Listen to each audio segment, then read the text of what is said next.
কাচের মতো চকচকে মিষ্টি, খুব অল্প খরচে কিন্তু এই মিষ্টিটা বানিয়ে নিতে পারবেন।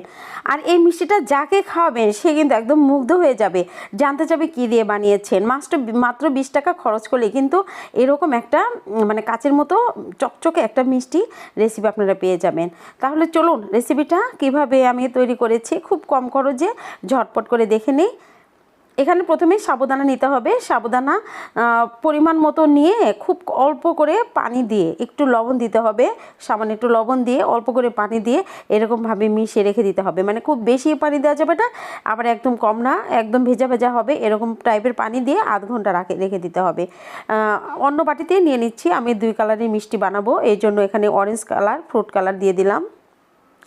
দিয়ে একইভাবে সামান্য একটু পানি দিয়ে মানে ভিজিয়ে রাখবো আধ ঘন্টার জন্য। তো আধ ঘন্টা পর কিন্তু এই যে আমার সাবুদানাগুলো একদম মানে ভিজে নরম হয়ে গেছে। খুব ভালোভাবে কচলে নিতে হবে, কচলে না নিলে কিন্তু মিষ্টির মতো দলা পাকবে না। খুব সুন্দর করে কচলে নিয়ে ছোট ছোট করে বল মিষ্টি বানিয়ে নিতে হবে। এ তো খুব ভালোভাবে ছেনে নিলাম, নিয়ে এখন দেখো যে মিষ্টি বানিয়ে নিচ্ছে, ছোটো ছোটো করে মিষ্টি বানিয়ে নিচ্ছি। আর খুব কম খরচে কিন্তু এই মিষ্টিটা পাওয়া যায়। গরমের মধ্যে এরকম মিষ্টি বানিয়ে কাউকে সামনে দিলে সে তো একদম মুগ্ধ হয়ে যাবে, খেয়ে একদম পাগল হয়ে যাবে, এতটাই মজা হয়। তারপর নিয়ে নিয়েছি এখানে হাফ কেজি দুধ। খুব বেশি দুধ লাগবে না, কিন্তু হাফ লিটার দুধ দিয়ে কিন্তু খুব সুন্দরভাবে এই মিষ্টিটা বানিয়ে নিতে পারবেন।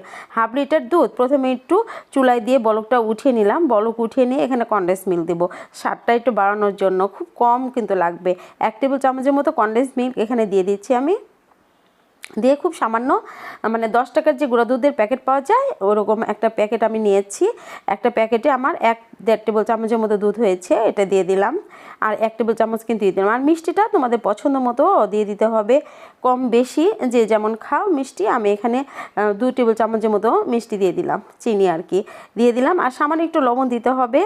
দিয়ে এবার এই যে বলগুলো যে বানিয়ে রেখেছিলাম সেই বলগুলো দিয়ে প্রথম পর্যায়ে কিন্তু নাড়া যাবে না, প্রথম পর্যায়ে চুলায় দিয়ে দুধের মধ্যে ঢেলে দিয়ে একদম মানে কড়া আঁচে রেখে দিতে হবে। একদম যখন ভেসে উঠবে মিষ্টিটা নিচ থেকে তখন নেড়ে চেড়ে দিতে হবে।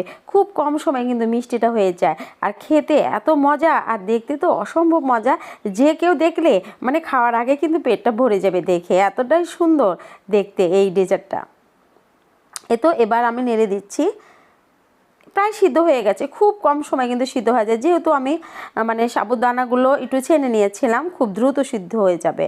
আস্তটা সিদ্ধ হতে যতটা সময় লাগে ততটা কিন্তু লাগবে না। এ তো হয়ে গেছে, আর একটুখানি দুধটা ঘন করে আমি নামিয়ে নিব। দেখে কি বোঝা যাচ্ছে যে এটা সাবুদানাতে বানিয়েছি? দেখো এই যে মিষ্টিগুলো আপনা আপনি সিদ্ধ হয়ে যাবে, খুব দ্রুত সিদ্ধ হয়ে যায়। এ তো সিদ্ধ হয়ে গেছে, একদম কাচের মতো চকচকে, কাচের মতো চকচকে দেখতে যতটা সুন্দর, খেতে কিন্তু মাশাআল্লাহ অনেক বেশি টেস্ট হয়। ঝটপট করে দেরি না করে এই গরমে বানিয়ে বাচ্চাদের খাওয়াতে পারো।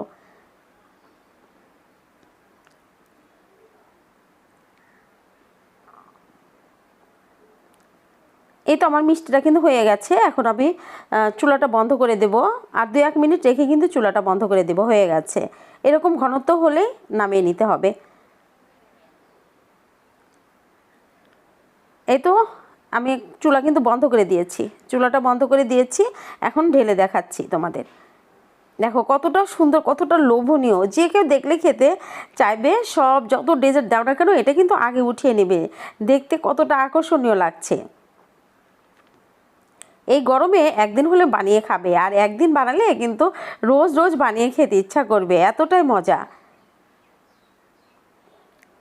দেখো একদম মানে সফট, এতটাই সফট তুলার মতো। আর রেসিপিটা যদি ভালো লাগে, সহজ সহজ রেসিপিগুলো দেখার জন্য পেজটাকে ফলো করতে হবে, আর ইউটিউব চ্যানেলটাকে সাবস্ক্রাইব করে নিতে অনুরোধ রইল।